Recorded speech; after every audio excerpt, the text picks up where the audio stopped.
Olá, dando prosseguimento ao nosso R2, especificamente a reinvenção tecnológica, nós vamos tratar de acervos digitais. Se nós pegarmos uma definição clássica de acervo de biblioteca, de Evans, publicada em 1979, nós temos sua definição dizendo que os documentos são documentos que compõem a coleção da biblioteca, que podem ser livros, periódicos, panfletos, relatórios, manuscritos, microformas, filmes cinematográficos ou gravações de vídeo, gravações de som, artefatos tridimensionais e realia, arquivos de dados legíveis por máquina, materiais cartográficos, iconográficos, música, etc. Potencialmente qualquer objeto que comunique ou exprima informação, opinião ou sensação pode ser incluído em uma coleção de biblioteca. Naturalmente, considerando toda a evolução tecnológica que vivenciamos nessas últimas décadas,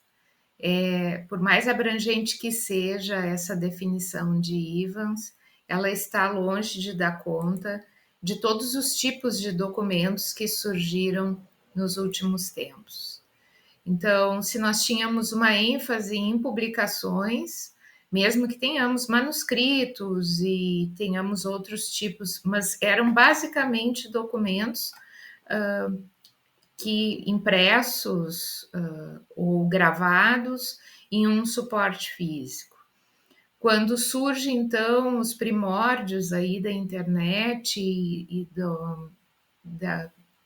plataforma eletrônica, mesmo que ainda não acessível online, como os CDs, os disquetes, a gente já começa com os pré-prints, que era um tipo de comunicação bastante frequente. Os pesquisadores já se trocavam manuscritos por correio, mas esses documentos ganham uma visibilidade muito grande em repositórios criados para essa finalidade,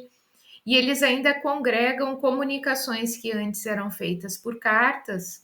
e passam a ser feitas então a partir de comentários dentro dos repositórios. Depois desse uso nessa fase da pré-publicação,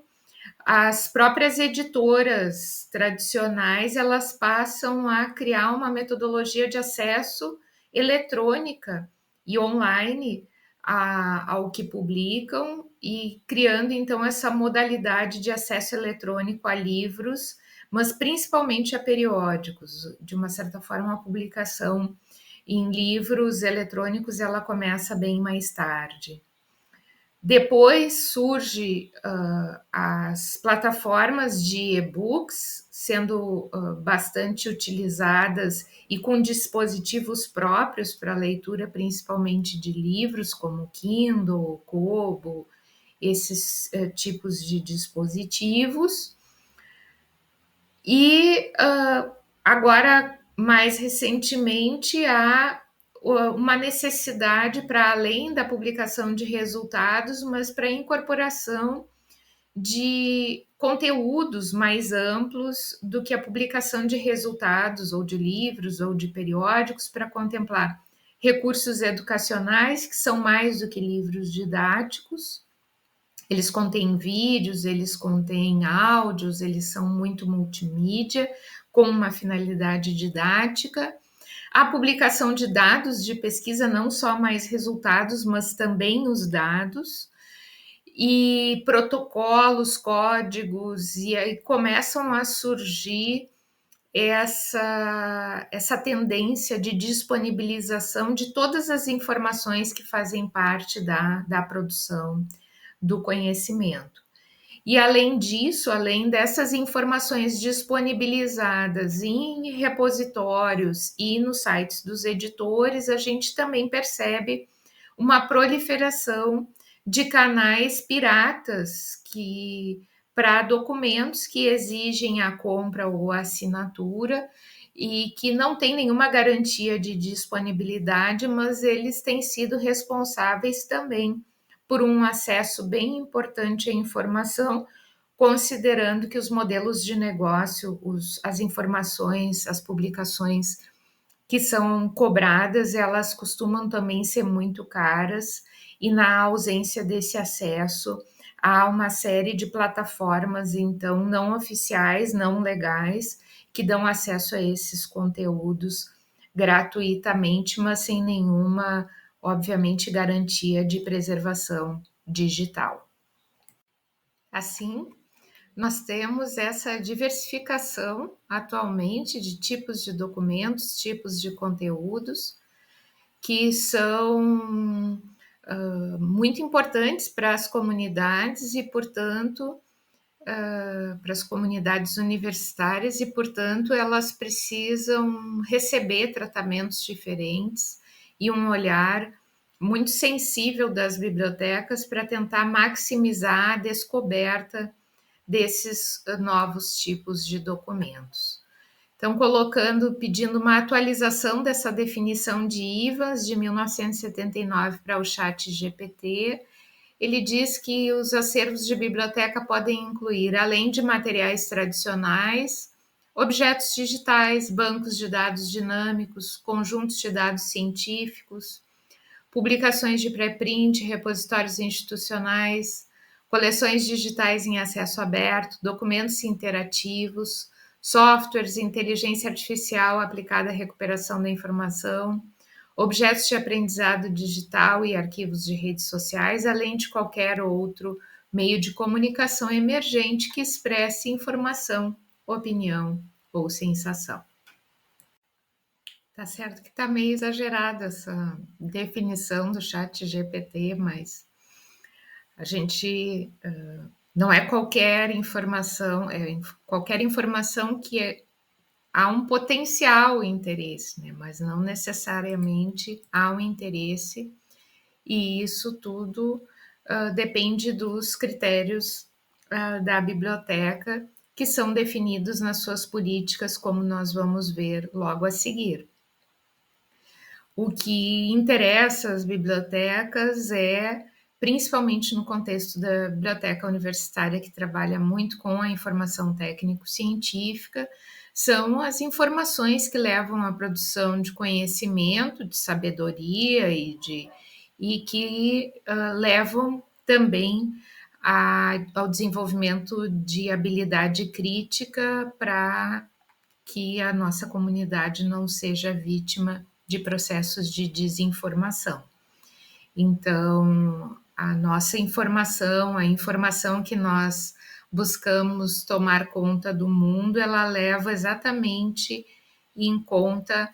a complexidade do mundo. A grande diferença entre as opiniões, aquilo que se compartilha na internet, aquilo que valoriza, é que todo conhecimento científico ele tanto é melhor quanto melhores forem as evidências que subsidiam as suas conclusões, os seus conceitos, as suas teorias, os seus modelos. E esse é um aspecto comum a todas as áreas, com diferenças, muitas vezes, algumas áreas mais conceituais, mais teóricas, outras áreas baseadas numa quantidade imensa de dados produzidos por aparelhos caros e que envolvem uma quantidade muito grande de pessoas para operarem aqueles equipamentos, experimentos. Então, estas informações são informações que nos interessam, as informações que trazem uma qualidade de conhecimento, considerando sua metodologia de obtenção de informações, as evidências que subsidiam esse conhecimento e que é, na realidade, o que diferencia o conhecimento científico do conhecimento leigo. As áreas são muito diferentes entre si em termos de padrões de comunicação científica. Então, nós vamos ver, por exemplo, na engenharia e na ciência da computação, uma utilização muito maior de anais de evento do que em outras áreas, e isso a gente percebe pelo gráfico, com dados do Diretório dos Grupos de Pesquisa do CNPq, que o gráfico da engenharia e ciência da computação ele é bem mais lilás que os demais. A gente vai ver em biológicas, na saúde, nas exatas e da terra, uma predominância, por exemplo, de publicação em periódicos internacionais. E nas ciências humanas, uma predominância, uma preferência não muito nítida, considerando que o gráfico é bastante colorido. Então, as áreas elas podem ter uma preferência por periódicos, uma preferência por livros, o que a gente sempre utilizou como parâmetros de publicação de resultados por parte dos editores, e considerando a evolução atual das publicações e das formas de comunicação da ciência, inclusive com outros valores, com outros princípios, nós temos, além da utilização de publicações divulgadas pelos editores, nós temos informações amplamente disponíveis em repositórios variados.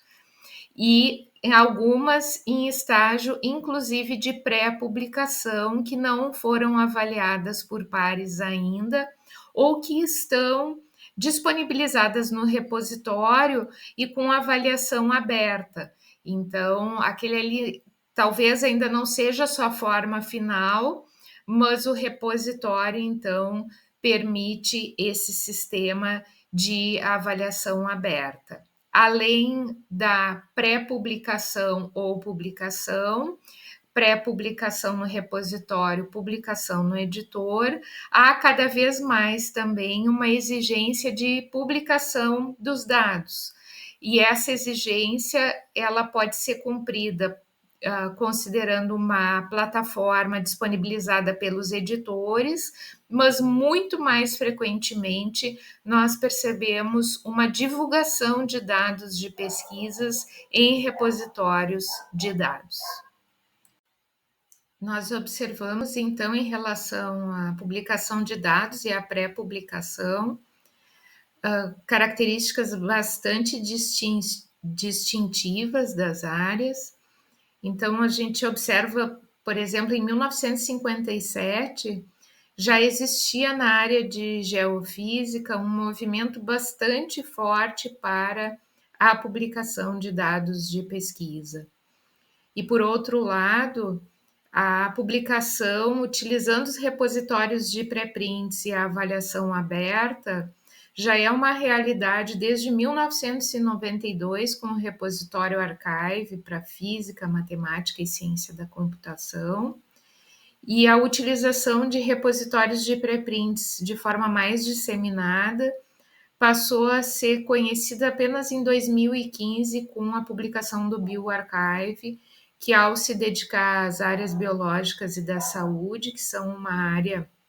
muito grande científica dentro da comunidade, passou então a influenciar de uma forma mais abrangente os hábitos de comunicação científica dos pesquisadores, e a gente passou com mais frequência a entender a importância da comunicação na pré-publicação e, portanto, olhar do ponto de vista das bibliotecas para as pré-publicações também, e não apenas só para as publicações.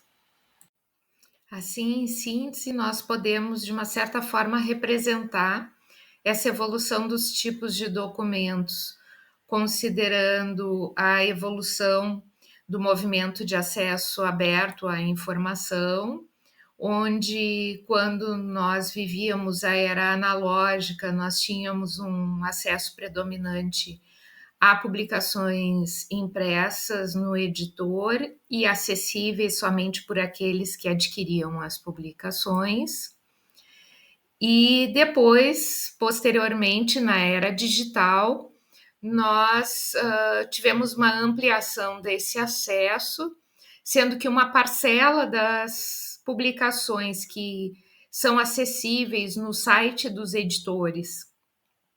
por intermédio de pagamentos de assinaturas, ou contratações de acesso às coleções de forma perpétua. Uma parte desse conjunto de artigos e livros passaram a ser publicados de forma aberta, não exigindo assinaturas ou pagamento, e disponibilizados no site dos editores. E uma parte das publicações exigem assinaturas para acesso, mas permitem arquivamento neste outro instrumento de acesso às informações, que passou a ser o repositório. Então, que dá conta das publicações, mas além de dar conta das publicações, dá conta de dados científicos, relatórios, teses e dissertações, e numa fase anterior à fase dos pré-prints, que possibilita a revisão aberta por pares, não somente a revisão que é feita por editores e avaliadores de um periódico ou de uma editora quando publica um livro. Se nós fizermos um zoom no mapa conceitual da disciplina, então nós vamos trabalhar com informações, com tipos de documentos tradicionais da biblioteca, as publicações, iremos trabalhar com documentos típicos da comunicação científica, considerando o paradigma da ciência aberta, e nós vamos então agora trabalhar as coleções ou fundos, ou uma curadoria de documentos, dependendo dos sistemas, então, que nós vamos trabalhar. E isso acontece por quê? Isso acontece porque na função tradicional da biblioteca, nós já tínhamos dito, as funções elas eram bem separadas, e no caso dos acervos digitais, nós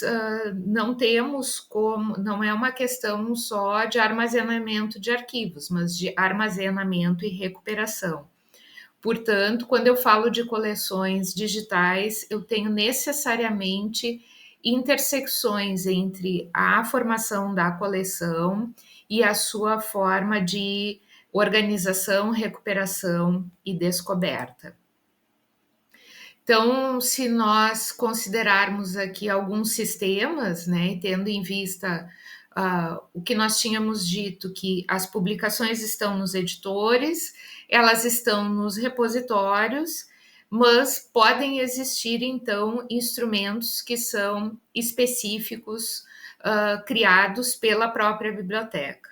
Então, dentro desses instrumentos estão o repositório institucional, o catálogo da biblioteca, que é o seu instrumento mais tradicional, que foi muito provavelmente informatizado e que eles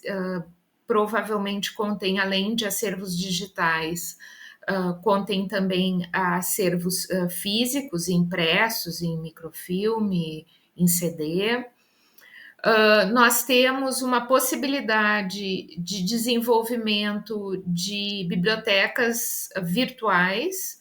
então, documentos de acesso aberto, que a biblioteca opta por também armazenar, criar um sistema de armazenamento desses arquivos e criar uma interface de busca ou não, pode usar o seu catálogo, isso daí nós vamos ver lá em sistemas, ainda não nas coleções. E nós temos então as informações disponíveis na internet, que independem de qualquer iniciativa da biblioteca, e elas estão disponíveis fechadas no editor, abertas no editor ou abertas em repositórios. E uma forma de integrar uma quantidade bastante significativa de documentos, seja de instrumentos gerados pela própria biblioteca ou instrumentos disponíveis de forma genérica na internet, é o sistema de descoberta que proporciona essa busca integrada. A biblioteca pode não ter recursos para desenvolver essas ferramentas, ter uma equipe para fazer um desenvolvimento de coleções específicas, mas quando ela faz isso, ela vai ter algumas dificuldades para integração com os acervos impressos, a visibilidade para suas assinaturas e contratações de acesso perpétuo e principalmente desenvolvimento de uma ferramenta que dê mais visibilidade a documentos relacionados com os projetos de ensino, pesquisa e extensão da universidade. Se ela não consegue fazer isso, ela vai contar com aquelas informações que já estão disponibilizadas na internet. Muito provavelmente a sua ferramenta vai ser o Google Acadêmico para recuperação, e ela vai ter essa pecinha faltando e vai ter que compensar essa ausência de produtos, de coleções e de sistemas no para cumprimento de sua função com serviços que auxiliem os usuários a ir para essas diferentes, ir direto para o site dos editores, utilizar diretamente repositórios específicos e vai ter que investir muito na área de serviços. Ou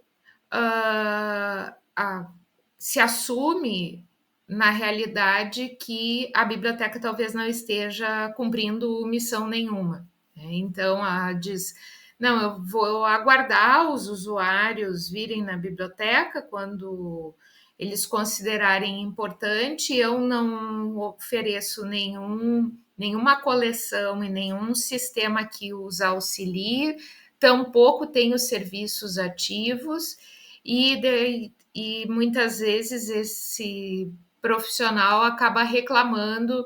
que as pessoas não procuram a biblioteca porque tudo que precisam está disponível na internet. Mas a realidade é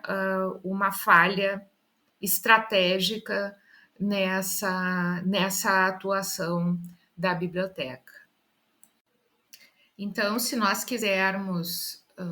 desenvolver ações e projetos relacionados com coleções digitais, nós vamos ter que pensar em cada um desses sistemas, quais são os tipos de coleções, e pensando que, para além de uma busca com um resultado relativamente satisfatório, que seria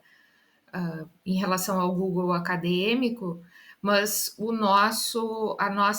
incremento ele tem que ser muito maior.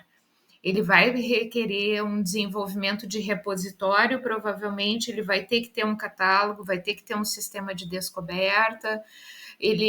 nós vamos ter que fazer um trabalho de hora de formação de fundos, hora de curadoria, hora de desenvolvimento de coleções,